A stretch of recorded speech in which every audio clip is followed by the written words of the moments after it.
Welcome to Keeping Up with Data.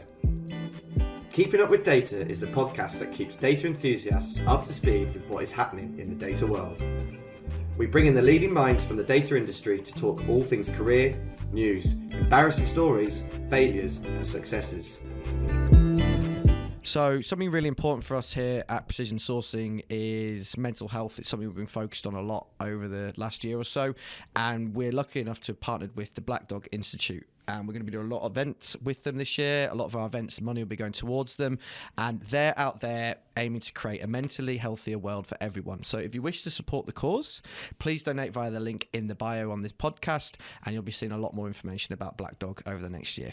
Welcome back once again to another episode of Keeping Up with Data with myself, Joel Robinstein. And today I am joined by Jeff Smith, all the way across the pond in New Zealand. How are you today, Jeff? I'm very well. Thank you for having me. I'm really happy to be here. Yeah, fantastic. Well, thanks for coming on. As always, at the beginning of the show, rather than me trying to introduce yourself and getting it all wrong, what we normally like to do is get the guests to just tell everyone a little bit about themselves, what you do, who you are, and you can attack that from any angle that you fancy. Cool. So my name's Jeff Smith. I'm the National Data and Analytics Manager at New Zealand Couriers. New Zealand Couriers is part of the Freightways group of courier companies and other logistics businesses. And as a group, we sort of pick up, process and deliver about 52 million items a year across the group. So that's overnight, nationwide, across New Zealand, small parcels, that sort of thing. I primarily deal with two parts of it, as business intelligence. So that's primarily what I'll be focusing on today. So data reporting, but also customer integration. So that's actually getting the data into the system in order to produce a label, in order to move a parcel. So part of that is to make sure there's no garbage in, so there's no garbage out. Nice. Like a way of putting it. Well, we'll dig into that a lot today because I think, no pun intended, there's probably a lot to unpack in terms of what you actually do with data within the business. And obviously you've been there for a number of years as well. So it'd be great to understand what the journey's been like of, where it started when you first joined to where you managed to get it. But as we always do as well, it'd be great to kind of go back even further in time and find out how you made your way into the position that you're in. A lot of people are always interested about the career journey and the path. So if it's all right with you, it would be fantastic to start there. Just, I guess, how you found your way into the data world and what your background is. Okay, yeah, well, speed me up if I ramble at all. But I mean, I started here. I started here 20 years ago, and I had a gap in the middle. So back to 2004, I was in high school when I started as a freight sorter. So I was sorting freight after school in Christchurch, and I decided to take a gap year before going to uni after high school finished, and I ended up in the admin team, doing accounts and accounts payable, and that's where I was billing customers and crediting, debiting them, that sort of stuff, and I wasn't very good at maths at that point in time. I sort of had to learn how to use Excel through that and found that it was actually kind of fun, and doing mail mergers, and managed to automate a lot of processes away from carbon triplicate books, if anybody remembers those, and into that sort of thing. And I started to learn a bit about barcodes in that space, to the point where I got promoted up to Auckland to look after a lot of the billing. And then eventually that moved into the whole customer integration piece, as at that time, electronic labels were starting to become a really big thing in New Zealand. There was a lot of prepaid tickets before that. And I did that for a number of years. I left the business in about 2010 or 11. So after about 7 years of various roles, and then I spent about another 7 years in the wilderness. So that time I was working for Woolworths supermarkets and distribution, the McDonald's supply chain, the Bidfood e-commerce piece, and I had the opportunity to come back to New Zealand Couriers into this exec role. There was a few changes in the business, and that was about exactly the same time that the business had made a big investment in data and Power BI. So at that point, the world was kind of my oyster in terms of, hey, you're going to build something from the ground up. Yeah, so here's your little team that exists, and it wasn't quite in the perfect space that I wanted it to be, but that was shapeable. And there was a whole business that was thirsty for data, but they didn't know what they wanted. So I was able to, I guess, listen and absorb a lot of stuff in order to deliver something that people didn't know they wanted. Perfect. So almost the best time to walk into a role like that, when the business knows they need something, but they don't really know what they need. So you really do just get that almost blank canvas of like, well, I can really set the direction of what we're doing here. Yeah, absolutely. It was quite fortunate as well, because instead of taking the classic requirements, business analyst sort of product owner approach to things, I'm privileged enough to sit on the exec team here. So I listen to a lot of the regional managers and the branch managers and the operations and sales managers, and just listen to the things they talk about. And I don't even, at that point, you don't need to tape requirements. You listen to the core problem and go, right, what do I know that I'm sitting on in terms of data? What do I understand about a business problem? How can I surprise them? How can I shine a light on something that they didn't know was there? And we've had a few good successes, which I can give examples of in terms of that, in which turning over rocks to turn over more rocks has been great. Well, there's a lot to unpack here, and I think it would be logical to stick with talking about where you're at the moment, but I definitely want to circle back into the discussion around your background, how you mentioned there, whilst you have worked within, analyst roles, shall we say, you haven't necessarily come from that traditional pure data background. So I think people would be very interested in how you've kind of, worked your way into the kind of national data manager role, shall we say. But whilst you're talking about there being sat on the executive team, I think that's one of the biggest bugbears of a lot of senior data people, is that whilst they are a senior person within the business, they're not privy to those exec level discussions, which means they're always solving problems that people are giving them, rather than what you're saying here is listening to what the issues or the opportunities as well are within the exec team, and then being able to go away and say, hey, based on what you've told me, this is what we can deliver. Do you think that's put you in a different standing to be able to deliver more quickly because of that? Oh, 100%. 100%, yeah. It's and I can make an executive level decision on something as well. So if somebody if there's something I fundamentally disagree with, I can say, no, that's not how we're going to do this, instead of trying to, when you try to please everyone, in some ways you just end up never delivering anything. And I can also sort of direct how I want my teams to work. So they don't use any formal agile framework or anything. We just take the best. We take the best things from waterfall. We take the best things from agile. I guess re-explain the problem to the team, that my team that actually do the work, and let them decide how they want to go about delivering it. And that just is so powerful.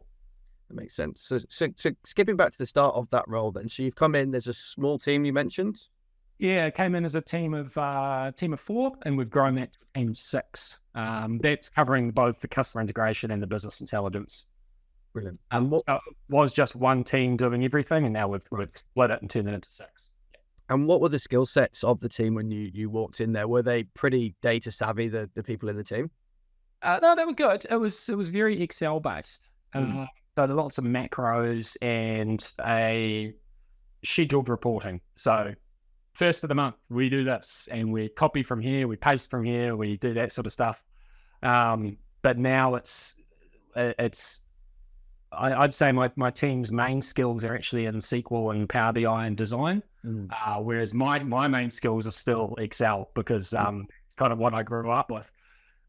So it was a matter of automating a lot of that old work so that we got out of Excel, we got away from scheduled stuff and more building and enhancing. So we don't have a reminder that comes up every month to do the monthly pack.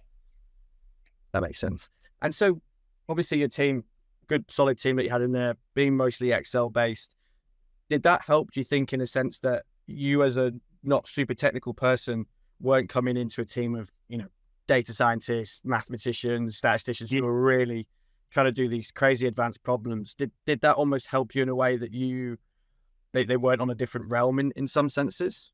Yeah, that certainly did. I was able to come in, I don't know if you can see behind me, but sort of set the vision, sign, and we're going to be industry leaders in data and insights. Because if you're not the best, what's the point in showing up to work, really?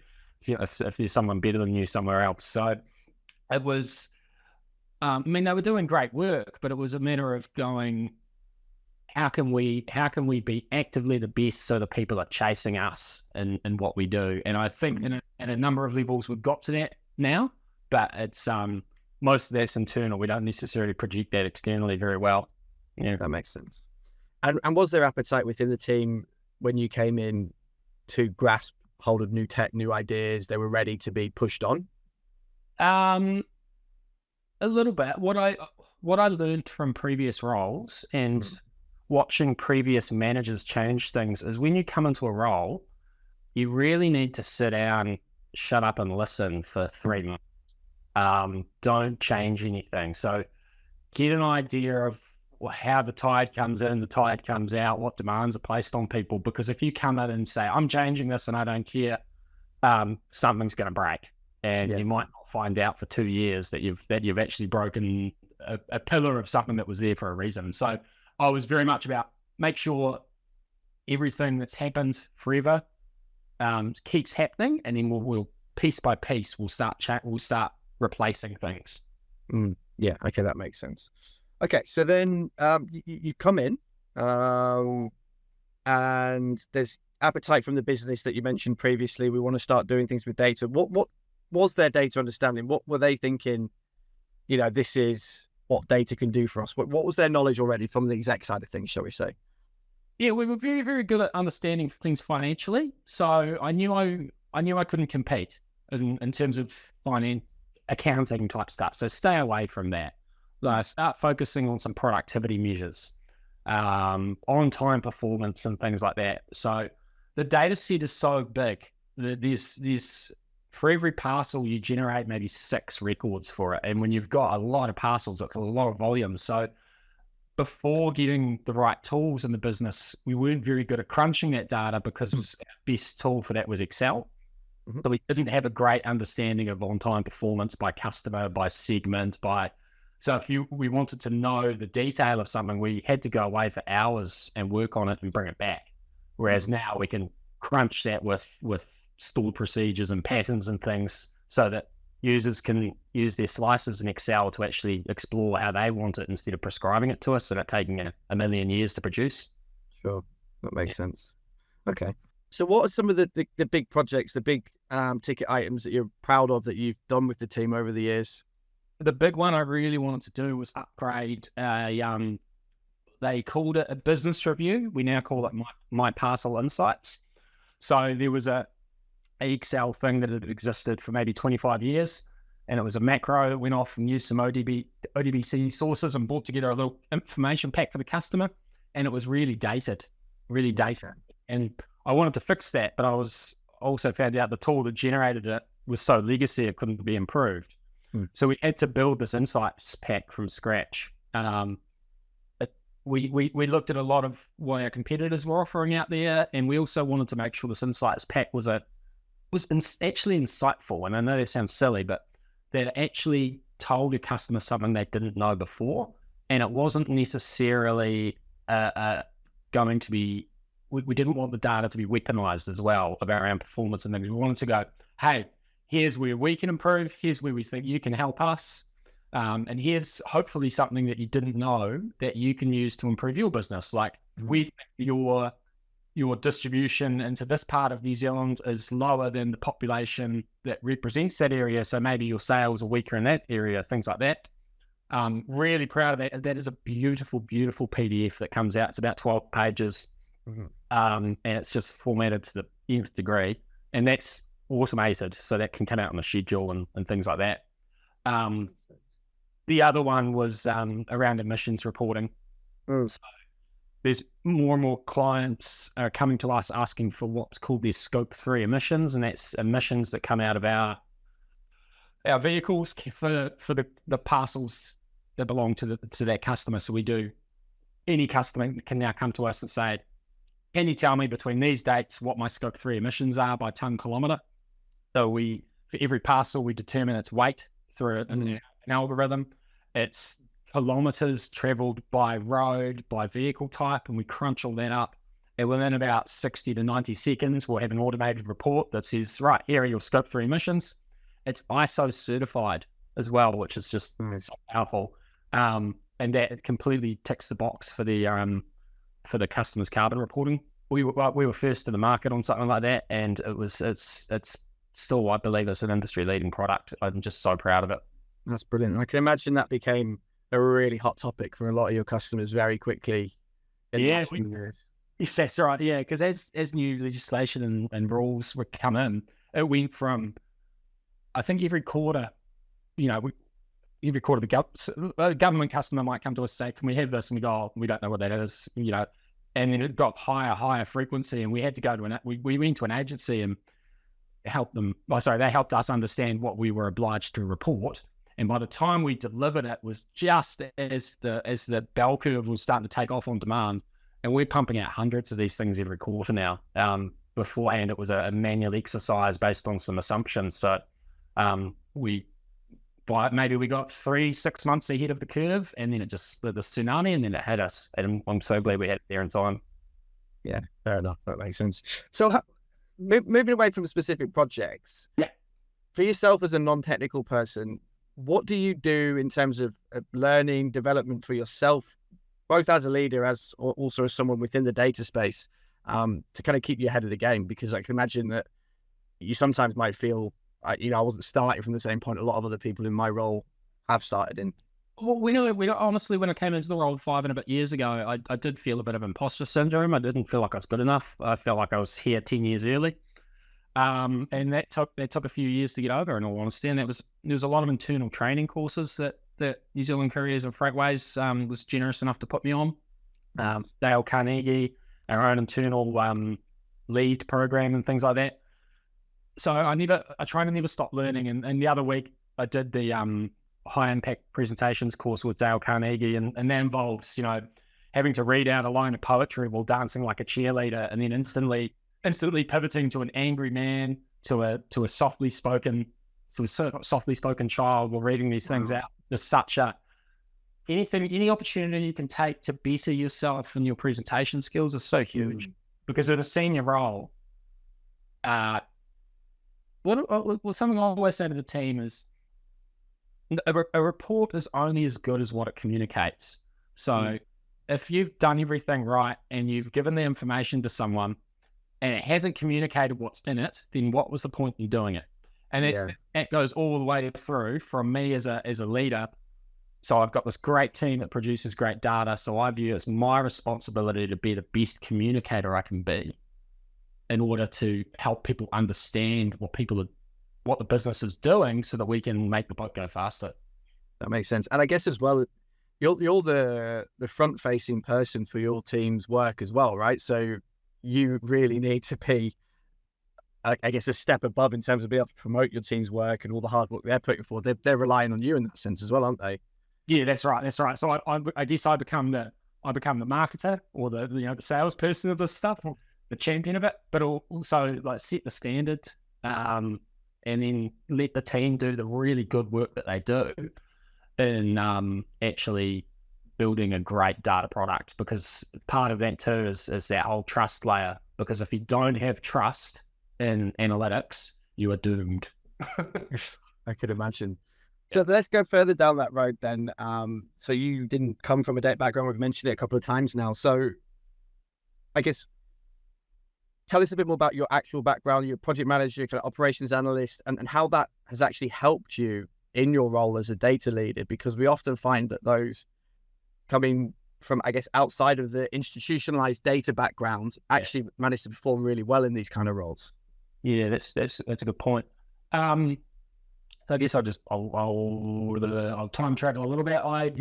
I went into a business analyst role once, and I quickly found it wasn't quite what I thought it was. And that was quite challenging for me at the time. I wasn't really sure what I wanted to do, so I actually set up a bit of a side hustle as a wedding commercial photographer. Oh wow, that is a proper side hustle. Yeah. For about 5 years, and that's where I thought I wanted to go with my life. Because I wanted to go into the creative space, but it just never took off in a sustainable way that would have supported myself. So I was luckily enough to be shoulder tapped into an analyst role at the supermarkets through my uncle, actually. He said, "Isn't this what you do? Aren't you a business analyst? You should apply for this." And I thought, "Oh, okay, cool, I'll do that." And I thought I was going into a corporate environment. And this was the life-changing moment. I showed up and I went to reception and they said, "Oh no, you need to go to the gatehouse," which is the secure truck entry. Right. And I went, "Oh, okay." And I went there. And they were like, "Okay, put on these steel cap gumboots and this high-vis vest and you're going into the distribution center." And I'm like, "Oh, right, okay." And suddenly I was in this mega hub distributing as many cartons of food to supermarkets for the Upper North Island as the whole Freightways group delivers in a day as well, around the country. And it had about 500 people inside this building. And I got plonked down in once I started the role, I got plonked down in a little desk and I was just I was one of a very few office people in a massive warehouse. And I, over the years, learnt that I wasn't just there to do scheduled reporting. I was there as part of continuous improvement. And there was a hallelujah moment with a particular manager there where I can't remember the details of it now, but he challenged me on, his performance was attached to how I performed as an analyst. And therefore the whole 500 people in that building's lives, days were made better or worse based on the analysis I was providing. And that took a wee while to sink in. And suddenly I realized that, oh, wow, this is all about being the grease and the wheels, because managers and senior leaders in the operational space, they have a view of what's going on, but they need to verify what they know and be able to challenge other people when they might be misinformed or be sometimes deliberately misleading.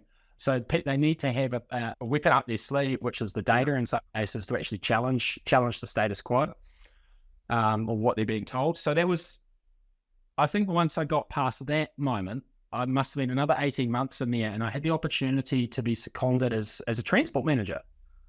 And it was sold to me, well, you can use all your skills of data and actually operating this massive truck network.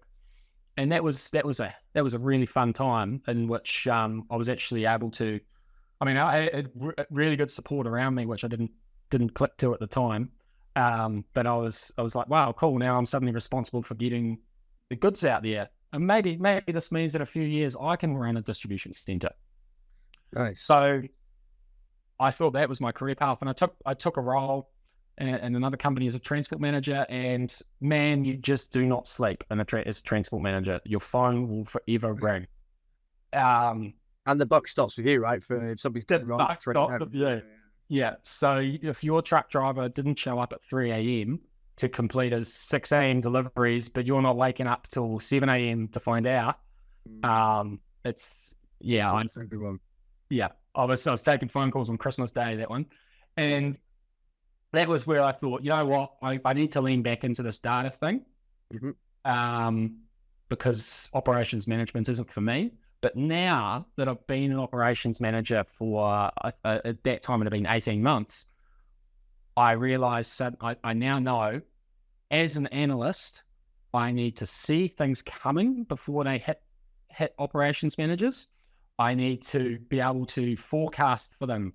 I need to be able to analyze root cause and things like that to help these guys, because I can't be the guy that walks around with the piece of paper saying this is what you did wrong, because that's so punishing. So you need to be you need to be a bit of an evangelist with the information you have. So not just talking about data, but actually talking about outcomes and prevention and forecasting and things like that. So being the crystal ball of your business.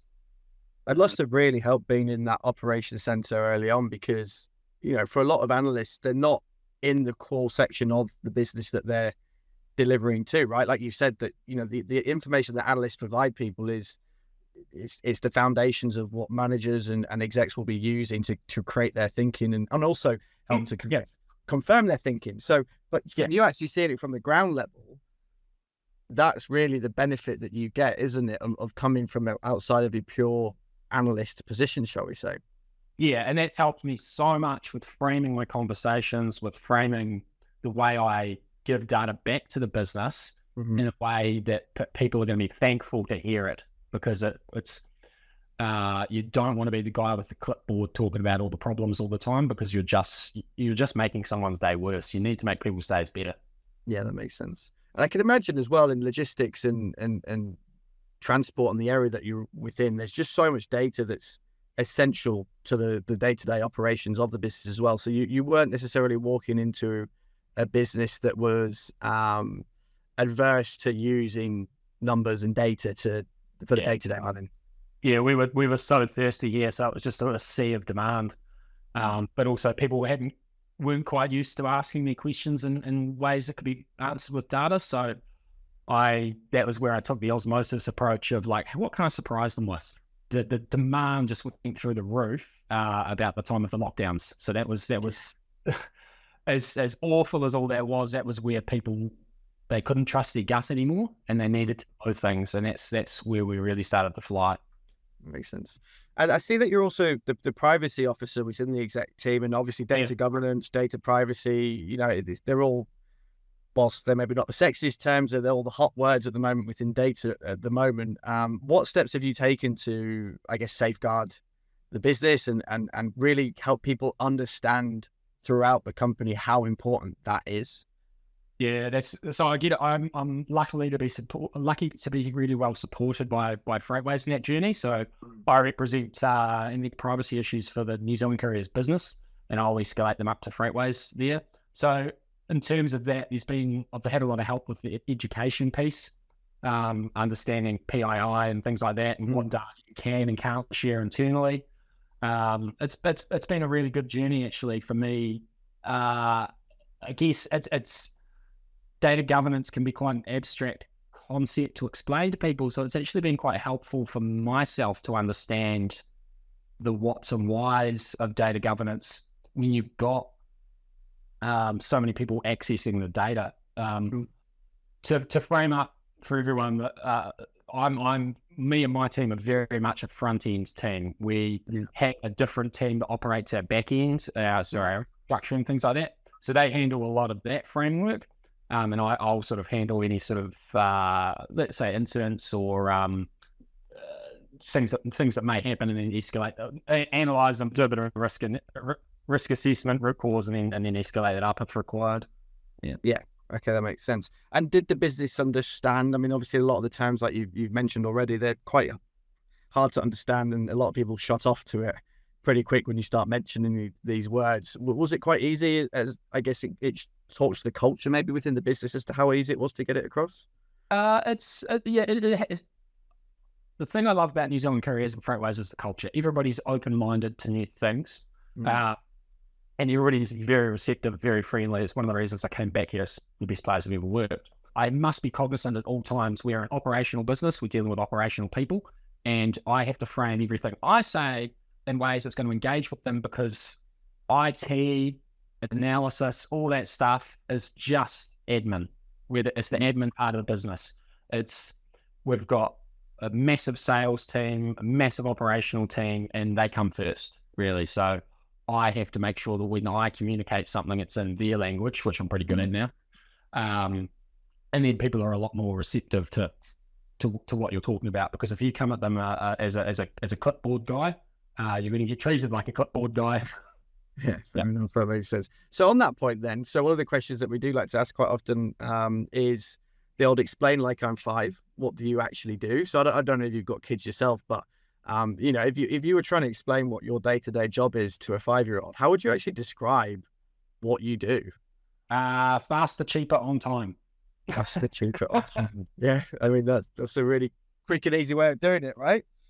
Yeah. It's that's my go-to for it at the moment. It's I help people improve things. In the 80s, I probably would have been seen as a handbrake on a organization. This type of role, it's some of the lines from Office Space and things like that. But it's fun to do that. Faster, cheaper, on time, make the boat go faster. It's really interesting how the answers to this have changed over the last few years as well, because I mean you've nailed it there. Often the kind of data team can be seen as a roadblock as to why people can't do things or getting in the way as such. But really what you're saying is I'm giving people the information they need to make their jobs easier and do things quicker. And that's really where you're going to excel, right? Yes. And everybody in, let's just say IT, has to, you're most effective when you think about yourself as grease between the wheels. You just have to make the cogs, sales and operations, spin as fast as they can, so that you're paying for yourself, really, so that you, as a cost of the business with your salary and everything, you're helping people generate more revenue or save costs in an area. Yeah, that makes sense. So to zoom out a little bit further, firstly, just to the New Zealand market, because whilst we've had a couple of people from New Zealand on the podcast, it's mainly been Australia. Obviously, it's a smaller market, but it's one that we've seen a fair amount of activity in the last kind of 18 to 24 months of data really being at the forefront of where, I guess, New Zealand-based companies are going. Have you seen a shift more generally just outside of your business as well as to how people are using data and interacting with it? Yeah, a little bit. I think New Zealand's got a long way to go. There's not a lot of businesses doing, that I'm aware of, that are very, very good at this space. I can think of a couple, but they're very, very large organisations, very well funded, with often quite large teams. So, I mean, I would struggle to find a role out there for me that is better than this, I think. Sure. And it gives me the freedom to do the things I want as well.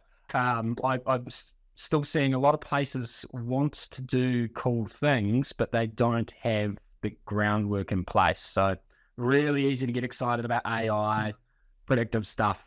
But man, if you can't even get a clear state on what happened yesterday or what's happening right now, you're nowhere near being able to get into the predictive stuff.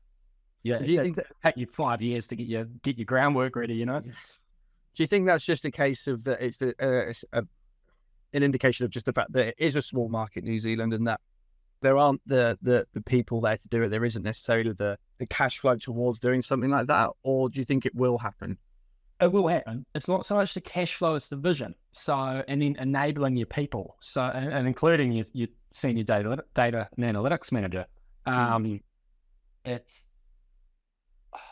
Yeah, I don't think there's. I'm going to put myself in that camp, but I don't think there's many of us out there with the vision of just being an absolute analytics powerhouse of grease for the gears. You know, that makes sense. But so maybe I just don't get out enough as well. Maybe there's that as well. Right? People often ask me about the recruitment industry, what's happening in other recruitment agencies, and sometimes I think, God, I don't zoom out enough to actually go and find out. So I don't know. So what advice would you give those companies maybe who are at the beginning of the journey that you were at 5 years ago, shall we say? You know, what are the first 1 or 2 steps that a company could take to at least start on their journey without skipping too far ahead, right? Yeah. Just set a vision and set the vision of being the best in your space. So you don't need to be, as a courier company, I don't need to be competing with a software company in terms of what we do. I want to compete with other logistics firms. I want to lead the best team in New Zealand logistics, and then once I'm sure I've done that, I want to be better than anybody in Australia. And I want my team to be the best, and take so much pride of what they do that they know that they are the best as well. And to achieve what you could achieve within your space, like you're saying, like don't try and be the next, whoever else at Atlassian or whatever when you don't need to be, because that's not the space that you're in. Yeah, and don't get, man, so many people getting hung up on new tools, moving your architecture into the cloud, and this great new product that's just come out. Everybody's using it, so we should be using that. You are so distracting yourself. Just hammer and tongs, smash that SQL server. Make sure you've got the best Power BI or Tableau graphics and design language. One of the very first things I did was went to our design agency, Voice, do incredible work, and showed them sort of the drafts of a lot of our Power BI reports, and challenged them to come up with a common design language for us. And they did that. They documented how we should design our reports, and we went through. We gave everything we'd built previously a facelift, brought it up to that standard, and then a year later, a new recruit to my team took a look at that design manual and said, I don't think he liked it. He never told me. And he came up with his own one. And it was head and shoulders above that one that we paid all this money for. And it was just fantastic. So set the vision of being the best, come up with a great design and communication manual, because if you can't, personally, I don't want any of our report users looking at a report for more than 3 minutes. If they haven't orientated themselves within 3 seconds, got some insight within 30, and then after 3 minutes got out of their chair to actually enact an action, I've failed as a communicator. Set the vision, be the grease. All right, so we're coming towards the end of the podcast here. You've already mentioned a few buzzwords there. You dropped the AI bomb as well. What are some of the buzzwords that really are getting to you, or that you hate hearing day to day? Maybe even from people outside the data team where they think you need it, and it's like, just slow down. What are your pet peeve buzzwords? AI and machine learning. Yeah. There's so many cool things you can do with it. I get it, but what's the business need for it? So it comes back to where I was talking about the osmosis of listening to people. If you can solve it without AI, then you don't need AI. It's going to cost a lot of money and a lot of time. And if by the time you've implemented it and delivered it, if it doesn't pay for itself or has a return on investment or doesn't change anything, then what was the point in doing it? I just don't like people rushing to the solution without, the flash new thing without actually thinking about what is the need for it or the business motivation for it. As cool as it all is, you can do something really cool stuff. It's not surprising that you say that. A lot of people we speak to these days as well. If you're in a huge company with plenty of money, it's definitely something that you should be looking into and implementing into your day-to-day working, because you can get great benefits from it. But you're right. If you don't need it, why do it? You're just spending money for money's sake, basically, and it's going to come back to bite you in a couple of years when the rest of the exec team are like, well, what did we actually gain from that? Yeah, it's like if I was to spend $100 grand on implementing AI, I'd rather spend that $100 grand on an analyst and put them in a chair and get 6 things out of them in the space of a year, than instead of just getting an AI to do optical character recognition.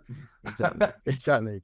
So speaking of analysts, then, so obviously with New Zealand being a smaller market, is it something that you do struggle to find? Is that right talent, and do you find yourself, a 2-pronged question, I always do this, do you find yourself thinking, well, we'll just upskill internally rather than trying to get external? I'm a massive upskiller. I love so I do recruit externally. I'm quite fortunate in that I must be running a fairly tight team, because I haven't had to recruit in 2 years. Brilliant. And I only go external when there's no up and coming talent within the business. This business gave so much back to me as a kid growing me up that I've got to give back to other people. So one of the guys on my team, he came to us 5 years ago from his OE, and he was working in a call center. He joined my customer integration team because we run a small help desk there. And I recognised some talent in him with an app he built in that time to make his life easier. Put him into the business intelligence role and left him alone for 3 months. And 3 months later, he'd rewritten the design manual and he was off. He's been in that role for 5 years now. I just love growing talent, because there's so much in this business as well that's so contextual. So to give an example, a TCP is a container that we put freight into, a totally collapsible pallet. There's a destination in New Zealand called TRG, Tauranga. Somebody from outside the business will think that TRG is a container and TCP is the destination and things like that. But it's just so much. If I can get somebody that's already had a few years in a business, they know how this business works, I can fly so fast. That makes sense. You mentioned that a couple of times now about the culture within the business. And I mean, obviously you've been there twice and been there for a while. So what is it more broadly from the business outside of just, I guess, career development that really stands out for you as to why people like to work there? Yeah, it would be really easy. We move so many parcels every day that so many things go wrong. It's just a statistical reality, right? So if you're performing at 99.99% on time, that's still thousands and thousands of failures in that on 1%. So it would be really easy to constantly punish ourselves over these things. But I think we look at things as very professionally, and the fact that I guess the glass is always half full. That's not true at every company in New Zealand. So a lot of companies, the glass is half empty. They'll focus on the negative. We always focus on the positive and improving ourselves. And that's because, man, so many things can go. Just one of those parcels can be, they can be human organs for transplants and things like that. Yeah, things can go really horribly wrong, but we always have to look on the bright side of things, and that's so refreshing to me as a people leader. I can focus on good stuff, and when things go wrong, well, there's always another day. So there's hundreds and hundreds of thousands of new parcels coming in every day. So every day is a new day. That's cool, because I think you'd be really hard pressed to find someone who wouldn't readily admit they've worked in a company or a team, and you find that you're spending so much of your brain capacity on that 1% that's going wrong rather than the 99% of things that you are doing well, and it just really drags you down. So it sounds like you've really nailed that as a business in terms of look at the great stuff that we're doing, how can we keep improving that rather than looking at negatives. Yeah, 100%. And that flows all the way back through to our customer-facing reporting as well. It's focus on the positive, focus on the insight, and then what can be improved, but don't frame it around negative and punishment and things like that. I'm going to start wrapping up. I always do ask one question at the end of the podcast. I don't know if this one was one that you were prepped for or not, but we'll give it a nudge. It's my favorite one. It's the zombie apocalypse question. It really helps us understand who people are. So the simple scenario is it's the zombie apocalypse. You're stuck there at the end of the world. Your family's safe in a bunker somewhere.